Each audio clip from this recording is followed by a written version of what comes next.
அடுத்தது புதுச்சேரி நடைபெறுவதற்கும் பாராளுமன்ற தேர்தலை ஒட்டி மது மற்றும் பணம் கடத்தலை தடுப்பதற்காக புதுச்சேரி எல்லைப் பகுதியில் காவல்துறை உதவியுடன் தேர்தல் பறக்கும் படையினர் தீவிர வாகன சோதனையில் ஈடுபட்டு வருகின்றனர்.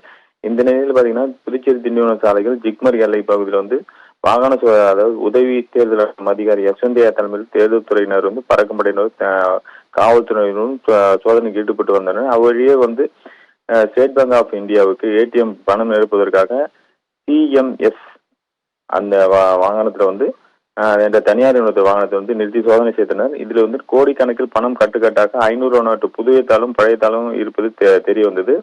இவற்றிற்கு உரிய ஆவணங்கள் இன்றி வாகனத்தில் இருப்பது காண்பிக்கவில்லை.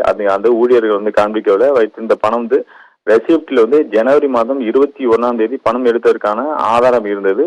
ஒரு மாதம், அதாவது 2 மாதங்களாகியும் அந்த இன்றைய நிலையில் பார்த்தீங்கன்னா 2 மாதம் இன்று வரை இந்த பணத்தை ஏடிஎம் நிரப்பாமல் வாகனத்தில் வைத்து சுற்றுவது ஏன் என்று சந்தேகமடைந்த அதிகாரிகள் வாகனம் மற்றும் 2 நபர்களையும் புதுச்சேரி உள்ள அரசு கணக்கு மற்றும் கருவூல அலுவலகத்துக்கு கொண்டு சென்று பணத்தை எண்ணி பார்த்தனர். இதில் பார்த்தீங்கன்னா கிட்டத்தட்ட 3,47,00,000 ரூபாய் இருப்பது தெரிய வந்தது. மேலும் அந்த அவங்க வைத்திருக்கிற ரசீதியில் பார்த்தீங்கன்னா 5 கோடி ரூபாய்க்கு மேல கணக்கு வருது. இதுல அவங்கள்ட்ட விசாரணையில 98 லட்சம் ரூபாய் ஏடிஎம் இயந்திரத்தில் நிரப்பிட்டதாகவும் 1 கோடி ரூபாய் வங்கி அலுவலகத்தில் உள்ளதாகவும் அவர்கள் தெரிவித்தனர்.